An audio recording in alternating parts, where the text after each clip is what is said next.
First up is Representative Hollins and House File 3949, which is a geothermal energy system. And with that, Representative Hollins moves House File 3949 be laid over for possible inclusion. So welcome to committee. I guess, no, not welcome, but yeah. Hi. It's been a really long day, so I apologize. Go ahead, Representative Hollins, tell us about your bill. Thank you, thank you. Hello, everybody, chair, committee members. You basically took all of my talking points, was that good. I wanted to motion to lay it over. But I would also let folks know that I'm very excited to be carrying this bill. I don't know if you know much about Sabanthony, but I do know that it was once the school where Prince went to school for a while, and so I was very excited about that alone. And I was asked to make some Prince references in my intro, but I'm not going to. I'm not going to play that game.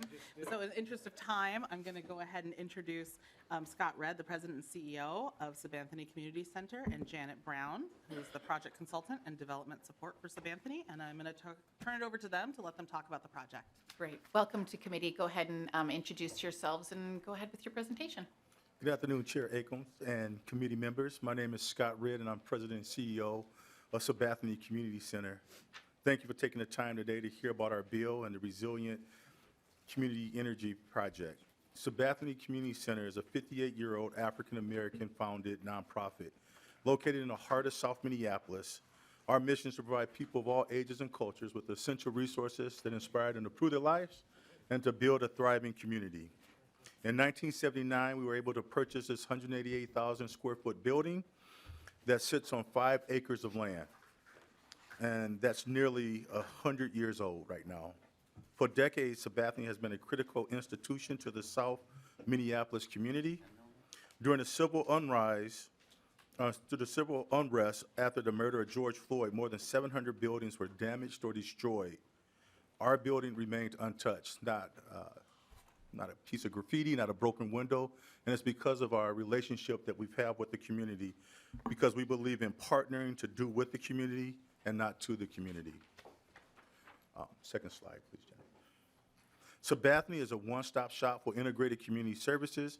We provide everything from workforce training, offer a large food shelf that assisted over 50,000 families in 2023, and we provide programming for youth through seniors in our community. We are also home to 28 mostly nonprofit organizations that operate out of our buildings, including a Montessori school and a health clinic. So each year, 150,000 people come through the doors of Sabanthony. 4 years ago, through a competitive process, the city of Minneapolis and Excel chose Sabanthony as one of 3 locations as a Resilient Minneapolis project.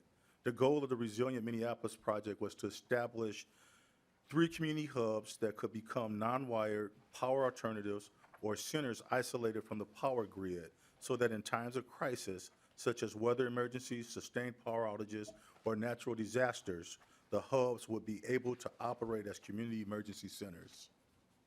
Our objectives when entering this project were to create a safe, resilient hub to serve our 87% BIPOC community, reduce our emissions, create a living laboratory and workforce training opportunities that led to family-sustaining careers, and to reduce our energy costs.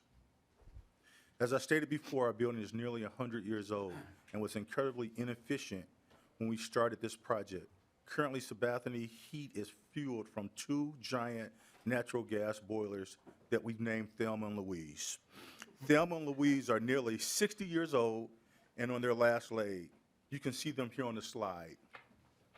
This picture does not do the justice of how gigantic they are. One of the first things we did was to conduct an energy audit with Center for Energy and Environment. When we got the results of our audit back, we were rather surprised. Our Energy Star rating was a 0. We realized then we needed to develop a plan that would take us from worst to first. Over the last 3 years, we've installed LED lighting, 90 smart thermostats, and a new roof. During this time, we also saw an opportunity to engage the broader community and act as a living laboratory.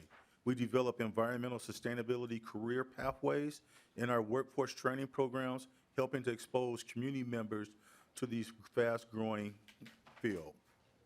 We have now completed all the low-hanging fruit. The remaining piece is the geothermal system, which is why we are here today. To achieve our goals and the goals of the Resilient Community Energy Project, we need to push Thelma and Louise over the cliff and transition this 100-year-old building infrastructure with a geothermal outdoor air system. Each year, we spend $20,000 in maintenance and pray that the boilers will survive another winter.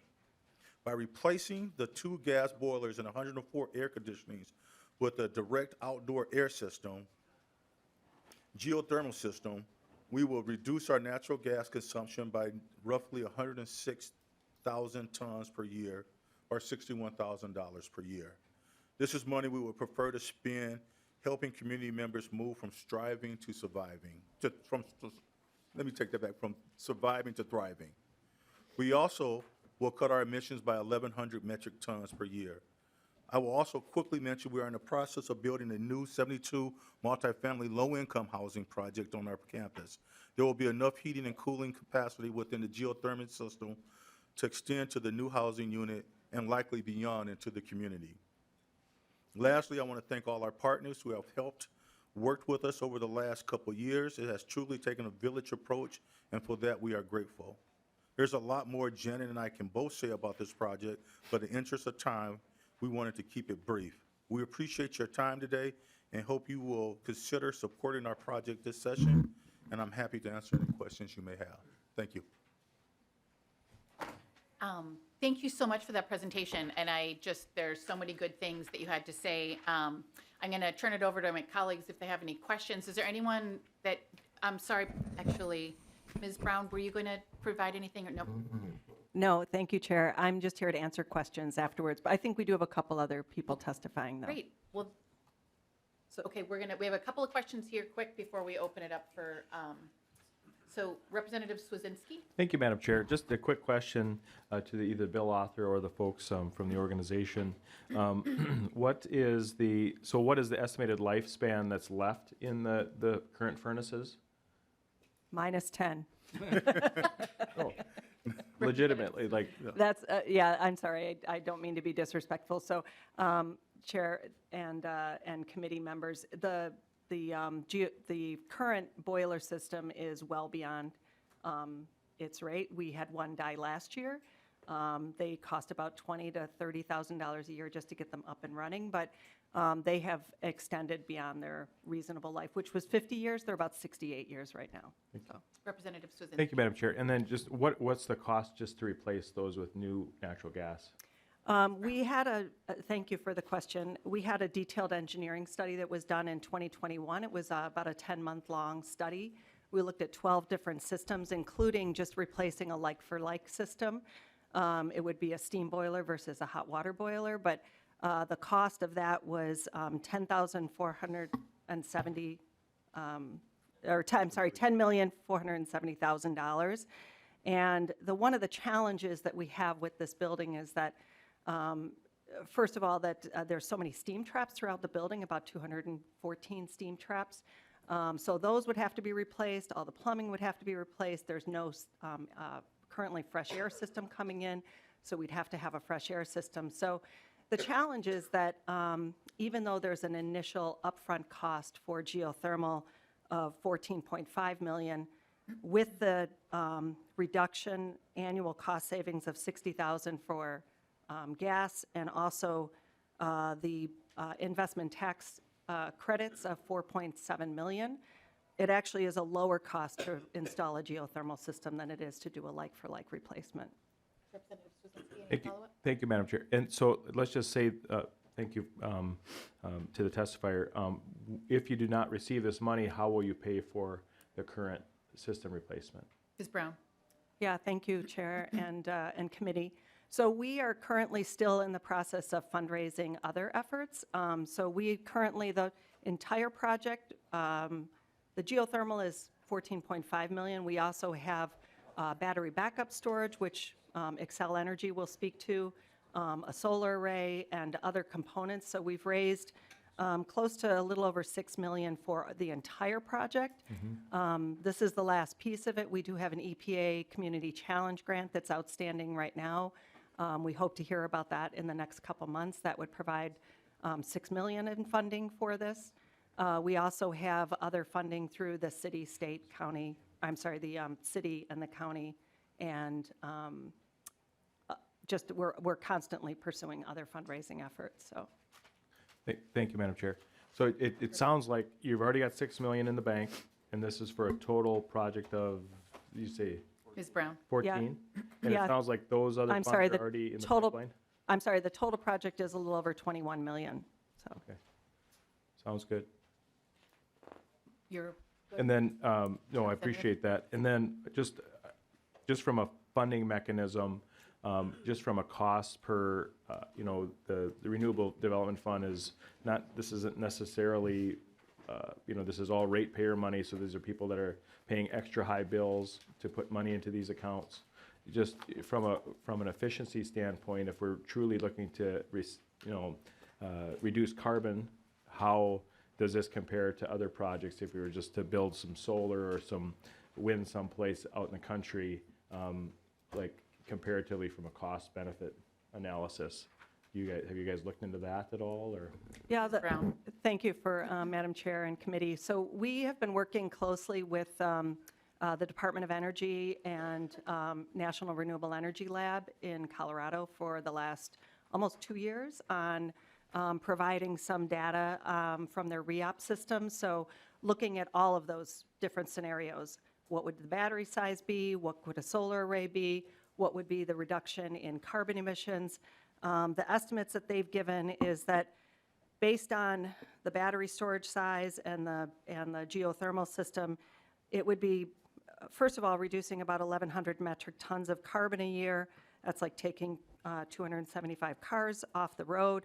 It would reduce health impacts by $763,000 a year over the 25 years of the project. So it would be more than just reducing the certainly we want to make sure that the cost is reduced for Sabathani, which pays exorbitant energy costs. I just saw the bill that went out yesterday for natural gas was $11,750 for the month of February. And that was a mild month. Representative Swazinski. Thank you, Madam Chair. And that would just be my final question. Just, I appreciate the work that you're doing in the community and whatnot, but, this is a real cost to ratepayers. Ratepayers are paying a higher cost on their electric to fund projects like this. Would, as part of the negotiations of whether or not this project would be to move forward, would you consider it as an organization that 60, or it would be actually 80,000, so it'd be 60,000 fuel costs plus the 20,000 of money that you would save, so about $80,000 a month. Would you consider that as take that savings that if this were to go in and pay that back to ratepayers to kind of make it like a short-term loan or anything like that? Would the organization be open to anything like that to ease the burden of high electric costs in Minnesota? Well, thank Ms. you. Brown, I will just Thank say, you, maybe, Chair. I don't think that we're negotiating at the table here, but I'll certainly give you an opportunity to Trying to get- answer the question. Go ahead. Yeah, Question support. Yeah, I think the last point on that I just would like to make is that this is an organization that's been serving its community for 58 years and is in a community that is highly redlined, has been concentrated pollution, has been underinvested in. Last year, during the storm in Houston, this is an organization that had to pay $11,000 for fuel costs in Houston, so a black organization is paying for the mistakes done in Texas. So I don't think this is an organization that has not paid its community benefits. So I'll just leave it at that. And I believe Representative Hollins, looks like you'd like to add something. Yes, thank you, Madam Chair, and thank you, Representative Swazinski. So one thing I will point out is Sabathani is located in XL territory, so it is in fact those community members that have been paying into this and have been ratepayers for a long time now. And so when we think about the benefits of moving them to geothermal, so not only is it the ratepayers that literally live in this complex and that are served by this community center, but it's also all of the surrounding individuals in the city of Minneapolis who are going to be benefiting from a reduced emissions that would come from the geothermal. So I actually do think this fits very squarely into what the RDA funds were designed for. And I just want to leave it at that. Thanks. Representative Garofalo? Thank you, Madam Chair. Mr. Eloff, I just want to make sure that in the bill, we're referencing the renewable development account, that this is the fund that the dry cask is funded by the dry cask storage fees. It's not like it's not an auxiliary fund or something else? Mr. Eloff? Madam Chair and Representative Garofalo, this is the RDA fund. Okay, all right. So, in Representative Garofalo? Madam Chair, I don't think Mr. Eloff does the finance accounts, but what is the balance of the RDA right now? Good question. Do we have that? Or perhaps someone will whisper it in his ear and he'll have it memorized. Is that? Or Ashley can say it. One moment.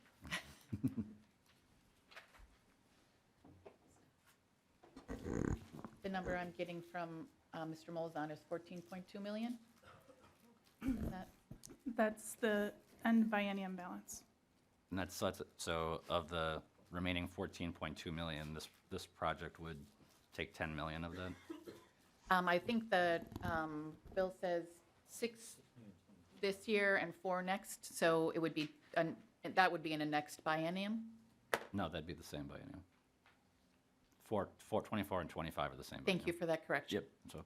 So, and Madam Chair, just a last question for our nonpartisan staff. What are the dry cask fees for a year? That should be on the spreadsheet, the revenue listing.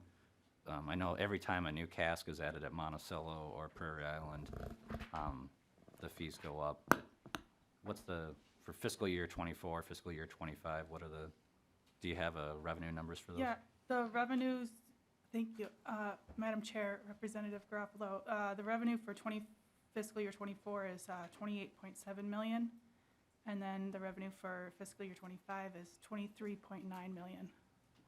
So, Madam Chair, Representative Garofalo. for the biennium, dry cask fees are about 52 million. This one project would take 20% of the statewide Excel service territory dry cask contribution fees. This one project would take that amount, which seems certainly, it's no commentary on the work that's being done or the need that needs to be done, but that's a very large ask for a limited-sized fund. So thank you.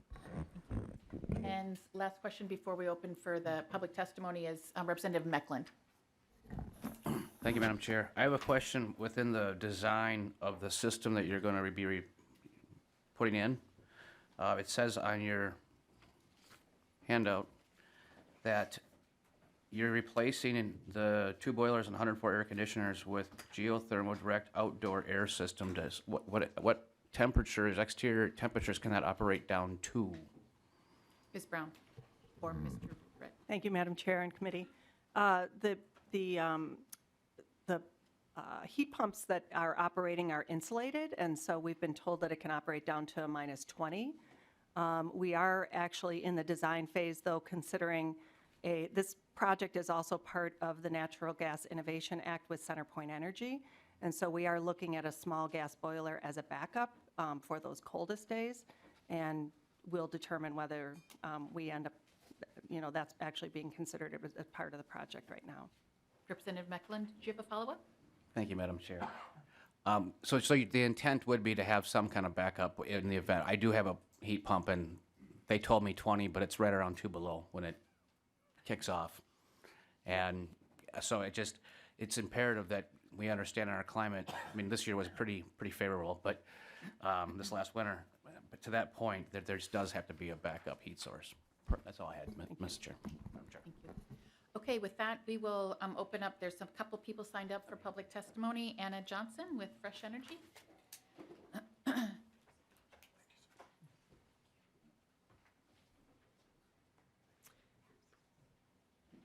Welcome to committee, Ms. Johnson. Please state your name for the record. Thank you so much.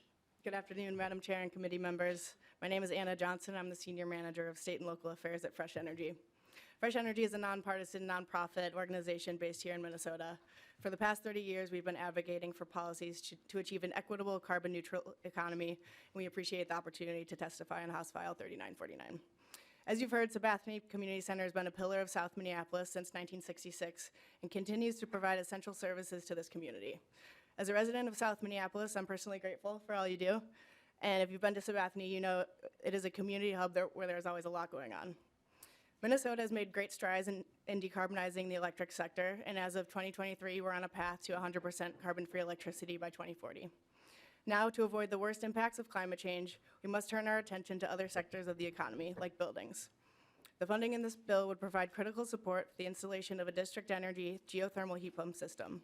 Systems that rely on energy stored in the ground and are powered by clean electricity can be multiple times more efficient than the most efficient gas furnace or electric resistance heater, especially in cold climates like Minnesota. We believe that the geothermal energy systems like the one proposed for Sabathani represent a cost-effective, scalable solution to help meet our emissions reduction goals, improve public health, and improve community resiliency while providing equitable and reliable heating and cooling to Minnesota's buildings. This project is an innovative efficient energy investment in line with the statutory goals of the Renewable Development Account, and providing these funds is critical for seeing the project to fruition. It will enable Sabathani to continue to serve as a cornerstone of their community. Thank you for the opportunity to testify, and I hope you'll support this project. Thank you, Ms. Johnson. Next up, we have Nick Martin with Xcel Energy. Welcome to committee. Please state your name for the record and proceed. Good afternoon. Nick Martin, Director of Strategic Outreach and Advocacy for Xcel Energy. Thank you, Chair Acom and members of the committee, for the opportunity to be here today and convey our support for House File 3949. Just a little history. Xcel has been working with Sabathani quite closely since about 2020. The core of our partnership, which was already mentioned today, is creating a resilience hub for the surrounding community. Sabathani has for decades been a real center of gravity for this neighborhood, and the 150,000 people that come through Sabathani's doors each year are also Xcel Energy customers, community members that we care deeply about, and many of them are disproportionately vulnerable in an emergency due to decades of systemic inequities in wealth, health, home ownership, and other areas. One part of our partnership with Sabathani focuses on creating a solar battery microgrid at Sabathani. This is separate from the geothermal project we've been discussing. Sabathani is one of 3 sites for the Resilient Minneapolis project. So this microgrid would enable Sabathani to serve as a safe gathering space in if an emergency were to knock out power. Sabathani would continue to have power for critical services like heating, cooling, food, refrigeration of medicines, phone charging, and so on. Sabathani's community energy vision, though, that Mr. Red talked about, is bigger than that. It's not only about what happens in an outage, which thankfully are quite rare on Xcel's system. It's about strengthening the community economically, reducing emissions, helping people save money on energy, and connecting them to new career opportunities in the clean energy field. Those are all key priorities for Xcel also.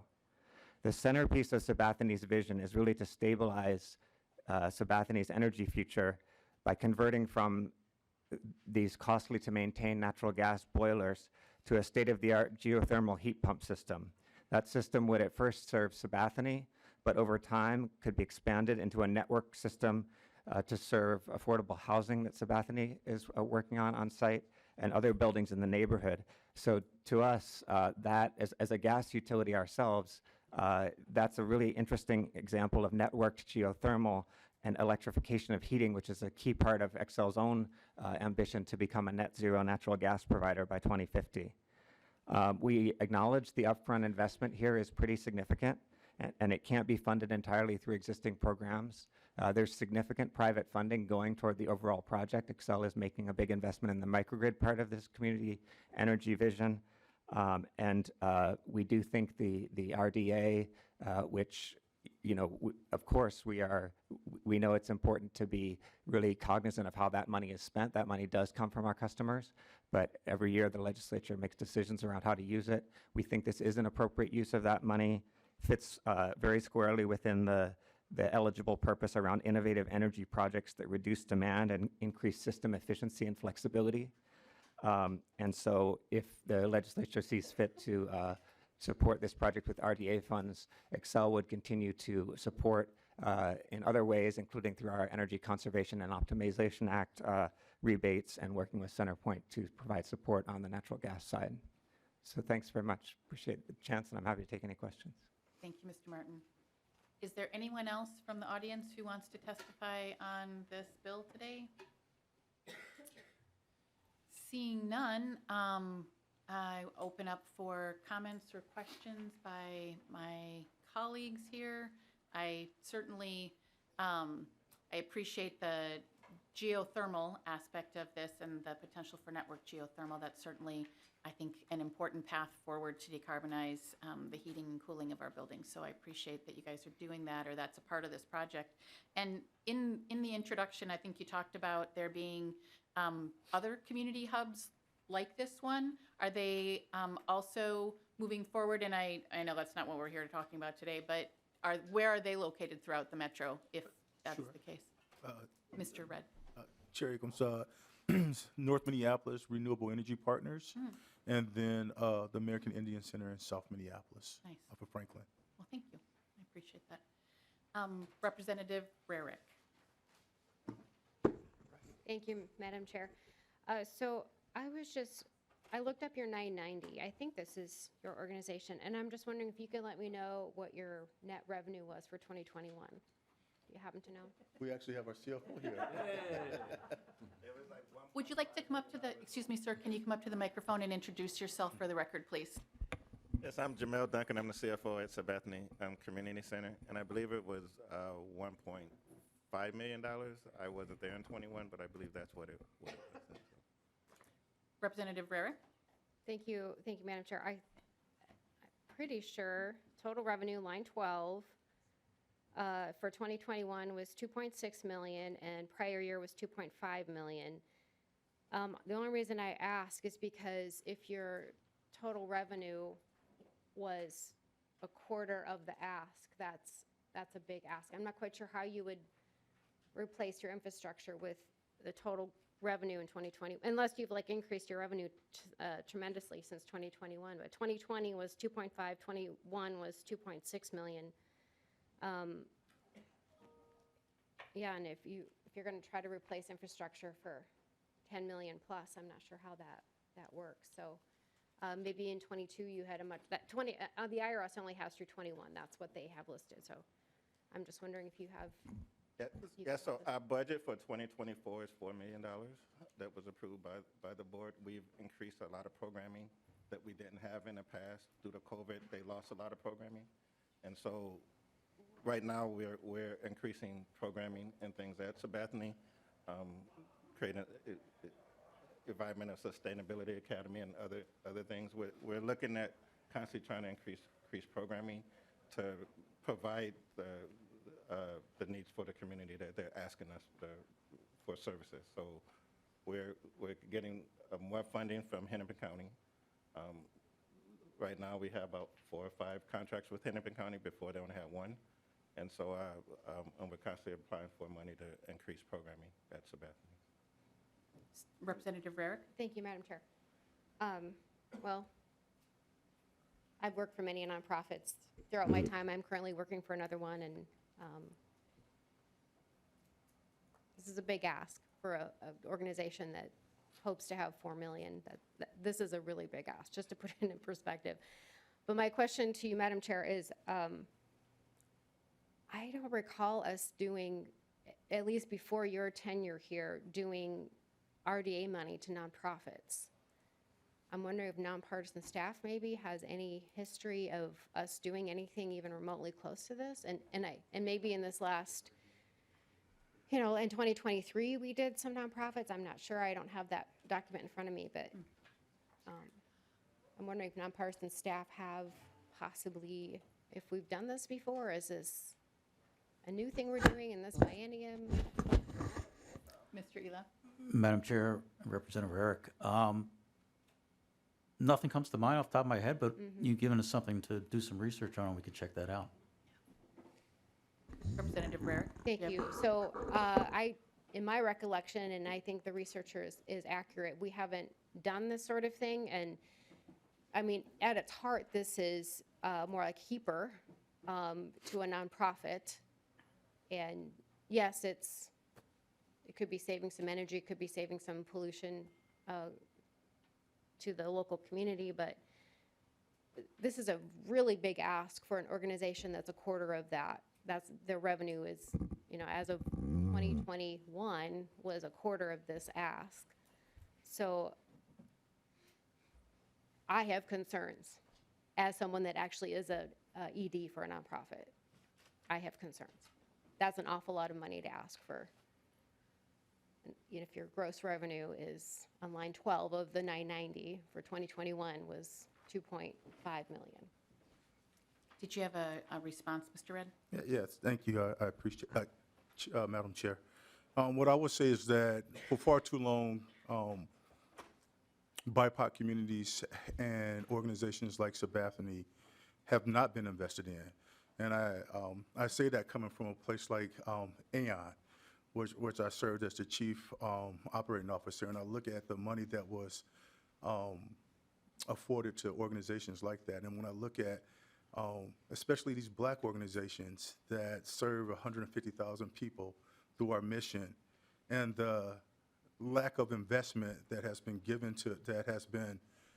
afforded to those organizations. We don't have a large grant writing team. We don't have a large development team. We don't have a development team, actually. So we're doing these things to make that happen.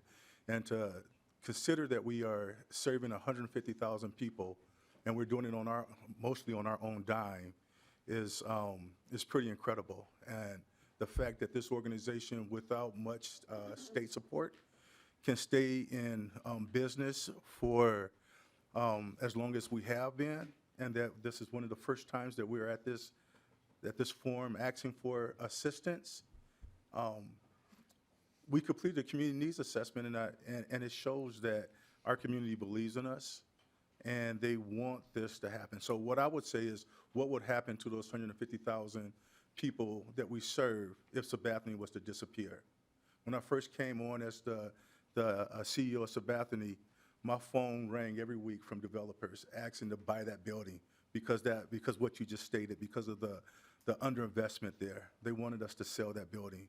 But because of the four founders, the black founders that started from Sabathani Church, that we couldn't let that happen. And because of the 150,000 people that come through those doors a year, without the support, that we haven't received much support from the state. But those things are changing. Hennepin County's believing in us. Folks like Excel is sharing in that partnership. So I would ask the question, what would happen if Sabathani was to disappear? What would happen if to those 50,000 families that needed our support for food? What would happen to the 302 people that we helped find careers, not jobs, careers, family sustainable wages? What would happen? What would happen to the 48 units of affordable housing that we have for our seniors?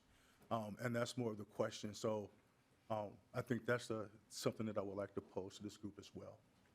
Thank you, Mr. Ed. And as I think and sit back over my time on this committee, we've certainly invested RDA money in St. Thomas to do a microgrid. We've invested in private companies like Helene for solar panel development. And so I think that the benefits that Mr. Red just described certainly make it a valuable asset to the community. But any final words, Representative Holland? Go ahead, Representative Rare. Thank you, Madam Chair. Just to that point, just really quickly, and I'll let them wrap.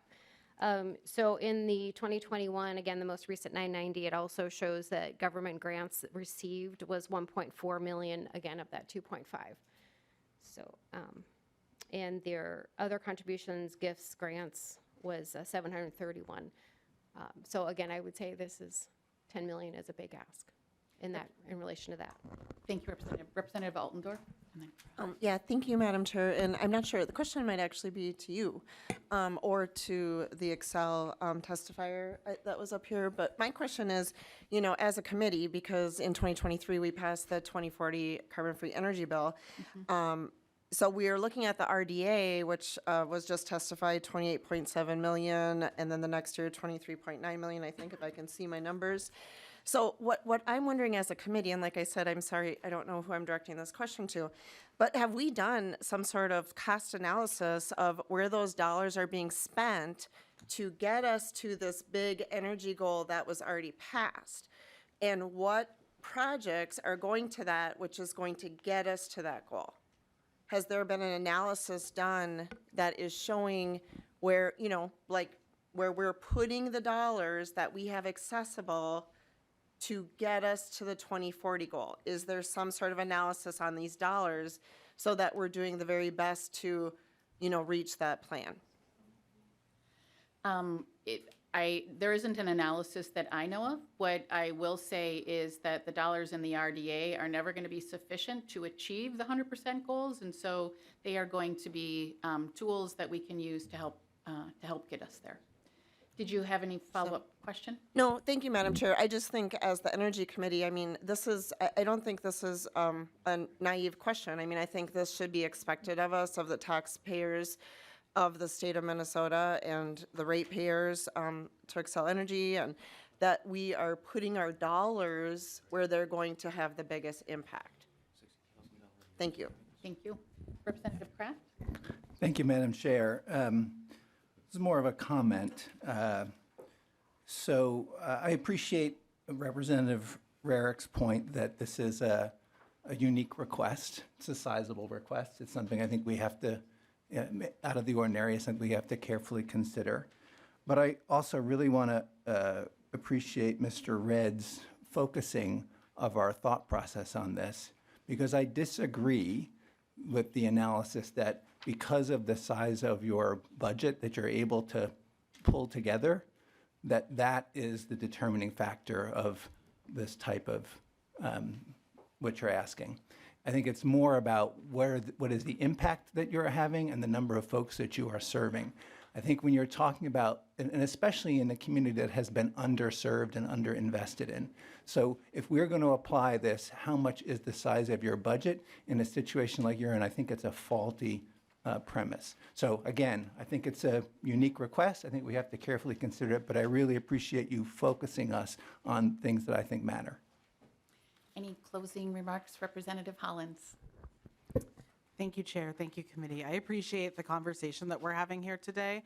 I do acknowledge it is a large ask, but as you heard, I mean, there has been detailed examination of what alternatives would cost as well, and I think they've really done their due diligence. They've worked really hard to raise additional funds to help cover some of the costs of this program, and I do think this is, to Representative Kraft's point, a deserving community that is actually doing the work. And in fact, when I look at what the budget of an organization is, to me, an organization that would have a larger budget, I would say, why are you coming to us asking for money? You have a big budget, like, go handle your stuff.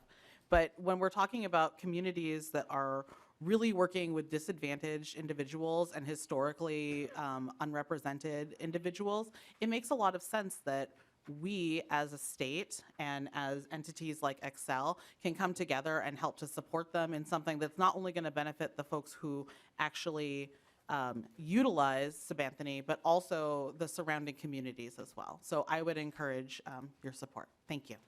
With that, Representative Holland renews her motion that House File 3949 be laid over for possible inclusion. The bill is laid over.